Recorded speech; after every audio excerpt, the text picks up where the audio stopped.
Hello everyone, welcome to my channel. और हमने कल पढ़ा था, लास्ट पार्ट में पढ़ा था हमने रिबेलियन इन कंट्री साइड के बारे में। और हमने देखा कि कैसे किसानों में जो है नॉन कॉपरेशन मूवमेंट स्प्रेड हुआ और क्या क्या प्रॉब्लम्स थी उनकी। बेगार जो है वो बिल्कुल रिमूव करना चाहते थे, प्लस जो रेंट था वो नहीं देना चाहते थे।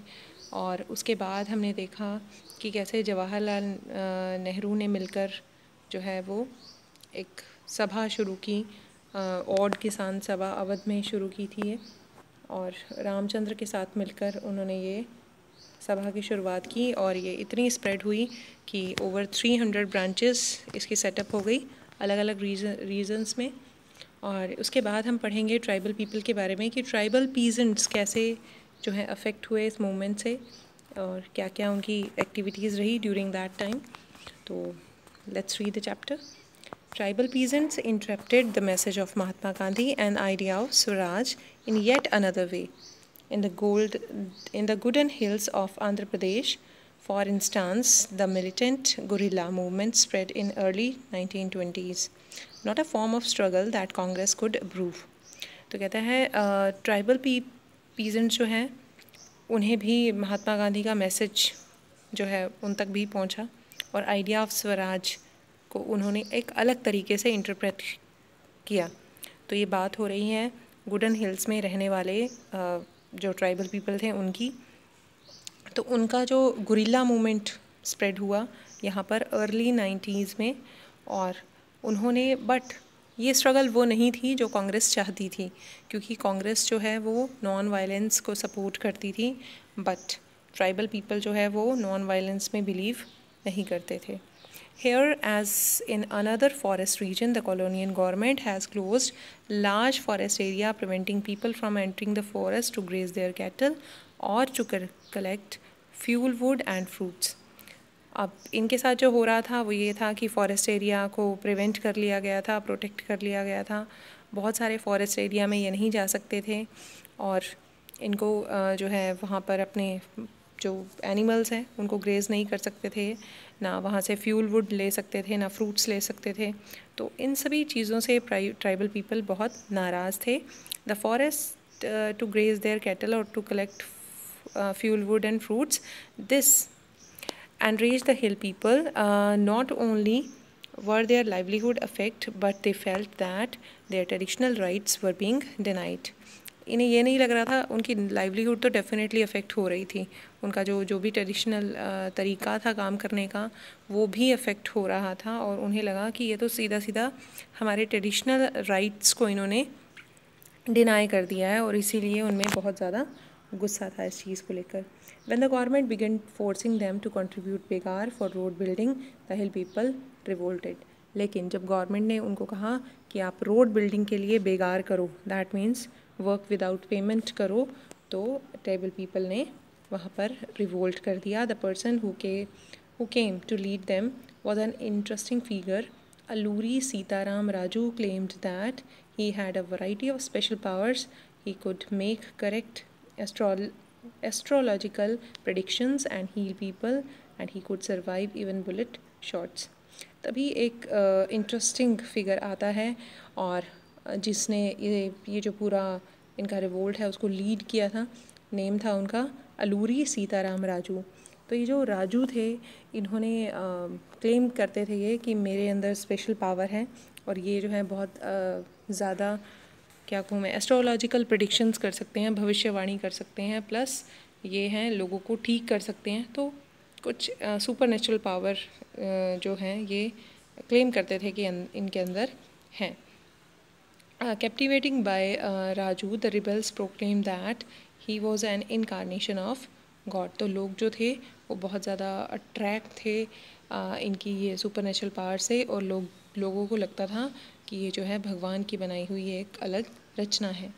Raju talked to the greatness of the Mahatma Gandhi and said he was inspired by non-cooperation movement and persuaded people to wear khadi and give up drinking.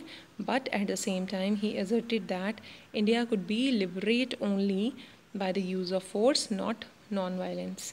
ये गांधी जी से प्रभावित तो थे, but इन्होंने कहा कि गांधी जी ने बिल्कुल सही मूवमेंट चलाया, नॉन कॉपरेशन मूवमेंट, और ये बहुत इंस्पायर हुए इनसे। इन्होंने लोगों को कहा कि आपको खादी पहननी चाहिए, आपको ड्रिंकिंग बिल्कुल छोड़ देनी चाहिए। बट ये जो थे इसके ख़िलाफ़ थे। इन्हें लगता था कि हम नॉन वायलेंस से कभी भी हम इंडिया को आज़ाद नहीं करवा सकते, हमें वायलेंस का यूज़ करना ही पड़ेगा। The Gooden rebels attacked the police station, attempted to kill British officials and carried on guerrilla warfare for achieving Swaraj.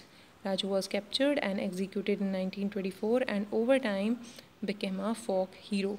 तो गुडन जो ये जनजाति थी, इन्होंने रिबेल कर दिया, इन्होंने विद्रोह कर दिया, अटैक किया पुलिस स्टेशंस पे, और ब्रिटिश ऑफिशियल ने इनको पकड़ लिया और राजू जो है एग्जीक्यूट कर दिए गए 1924 में। और उसके बाद जो है ये एक फोक हीरो यानी अपनी ट्राइबल ग्रुप के हीरो बन गए। उसके बाद हम बात करेंगे Swaraj in the plantation workers में किस तरह से स्वराज जो है का उदय हुआ, या किस तरह से उन्होंने स्वराज लाने की सोची, उसके बारे में बात करेंगे।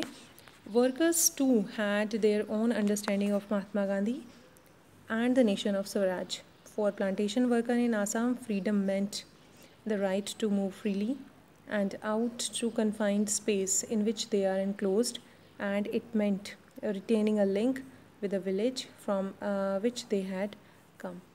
तो यहाँ पर जो प्लांटेशन वर्कर्स थे आसाम में, उनके लिए फ्रीडम का मतलब सिर्फ इतना ही था कि वो इस प्लांटेशन को छोड़कर जा सकें और जिस गांव से वो बिलोंग करते हैं वो गांव में वापस जा सकें।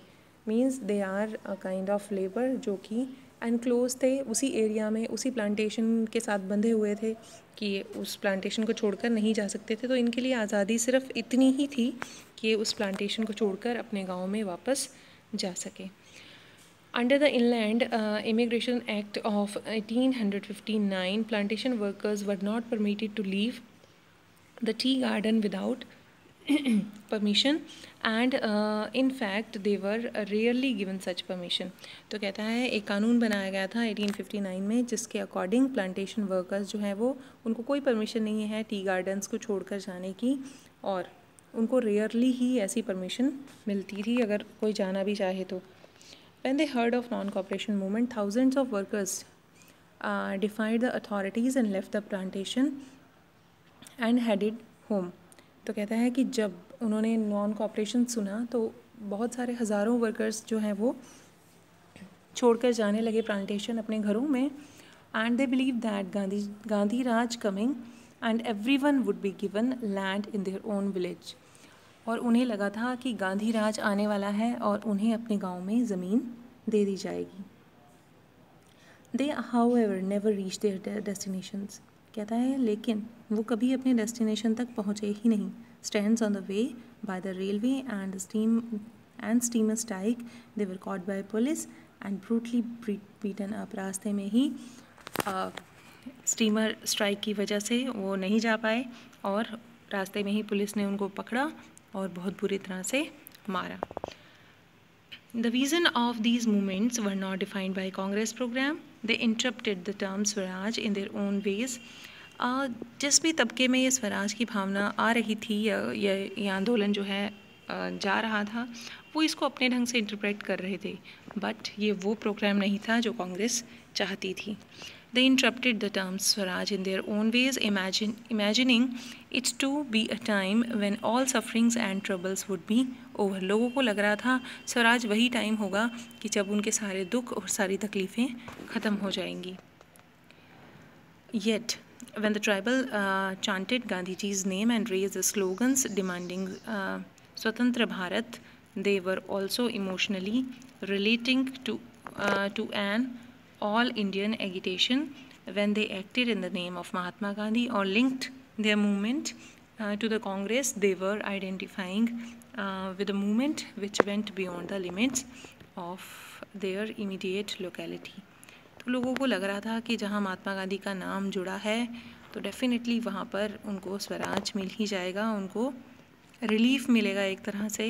तो ये जो पिक्चर है वो चोरी चोरा 1922 की घटना है जो कि एक बहुत ही वायलेंस को दिखाती है।